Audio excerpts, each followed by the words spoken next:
Hey guys, welcome back to the garage. We're going to be looking at two knives today. I recently picked up a Glock field knife, and I just kind of wanted to show you guys it compared to the Gerber Strongarm, which is what I have been using for all of my tactical stuff, and just kind of show you my impressions of this as opposed to the knife that I've been carrying, and just kind of let you know what my initial thoughts on this are, and where I think it fits in that market space. These are pretty different knives, but they're similar kind of in their price point and end user use, I would say.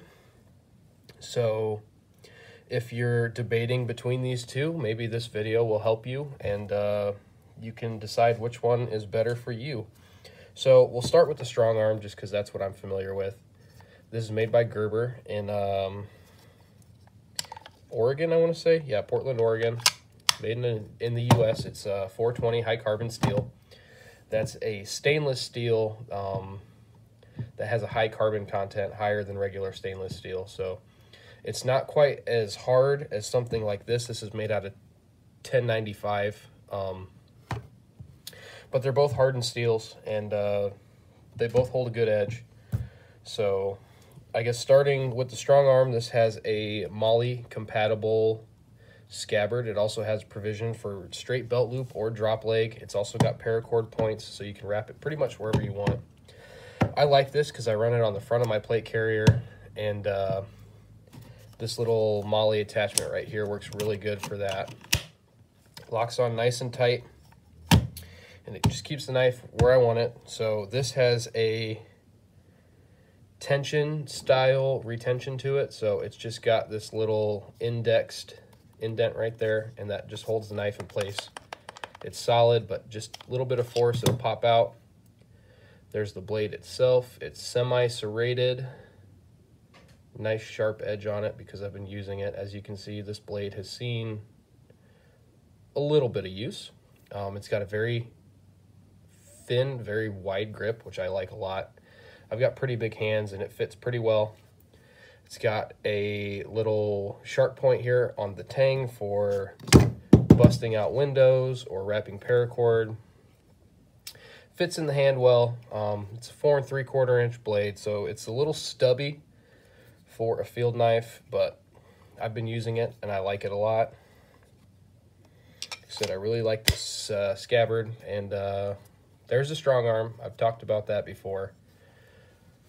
There's that. Okay, so we're going to compare it to the field knife here. This has an 8-inch, I believe it's a 1095 blade. They're not super forthright with info on the knife when you actually buy it. If you flip the package around, all they talk about are the Glock pistols. They don't mention the knife at all on the packaging for the knife. So that's a little strange, but if you go on their website, you can find some stuff out. So there's the wife letting the dog out. This has a very, very positive lockup. I actually physically cannot pull the knife out without lifting this little arm here, and it's got kind of a T-shelf connection there, if you can see. You lift that up, and the knife will come out. It's a little bit awkward, but this is a very positive retention on this, so this definitely isn't going to flop out of your kit. Now, the only thing that kind of sucks about the scabbard is it doesn't have any provision to MOLLE it onto a carrier. So this is something that you're only going to be able to really run on like a battle belt, which that's fine too. Pretty much everybody has a battle belt with their plate carrier, so that could come down to personal preference, but if you want this thing on your chest, I don't think it's going to happen. This clip will open up, so you can slide it on your belt, then clip it over, so you don't have to thread it through. So you can put it on quickly. So I guess the first point to the scabbard is this retention arm. I'm not a huge fan of. I've got pretty big hands, and it's kind of difficult for me to get my thumb underneath that to lift it out. Once you do have the knife out, this still has the factory edge on it. There is the Glock head stamp, made in Austria. It's repeated on the blade, on the handle, and on the scabbard. They want you to know who made it. Factory edge is good. It's not super great. This one's got some serrations on the spine. They call it their root cutter serrations. As far as a field knife goes, I think it's a little bit on the thin side. And as you can see, it's kind of got like a clip point, whereas the Strongarm is more of a drop point. This is a much more robust blade, I think, as it comes to piercing and slashing. But this one I think would pierce better just because it is thinner. I just don't know side to side wise how well it would hold up. The spine is pretty thick, so it does feel pretty sturdy. But I don't know if I like that blade profile very much for hard use, but again, your mileage may vary. The handle is a semicircular K-bar style. It's a single piece molded polymer with a through tang. You can see where the pin is right here. So it is a full tang. I don't know if it's like a rat tail or if it's a full tang all the way through, but it does connect at the very back.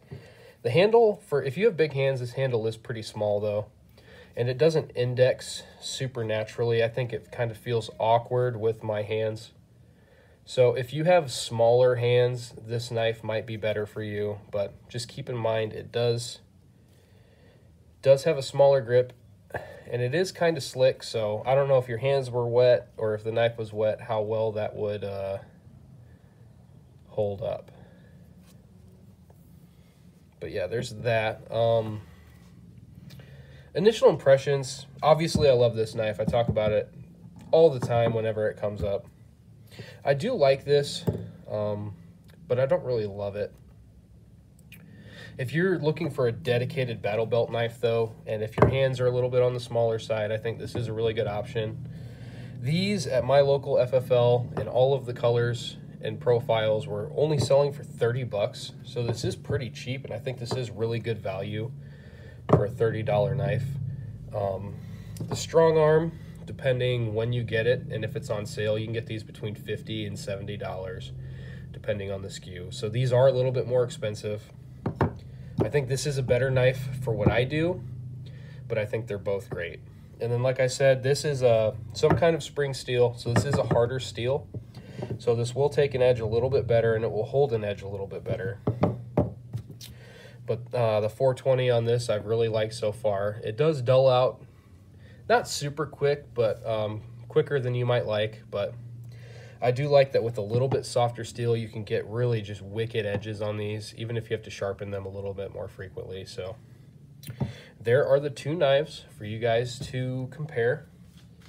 And I hope this video helps somebody, whether you're looking at this or this, because like I said, they are kind of in the same market. And regardless of what choice you make, I hope you like it. They're both good knives, but be aware, depending who you are and what you're trying to do, one might be better than the other. And that's all going to come down to personal preference. But like I said, I just wanted to show you guys, and you can draw your own conclusions. These are just my opinions. So like I said, I like them both, and I hope if you get one or either or both, you aren't disappointed. So we'll just zip those back up, give you guys a shot going out,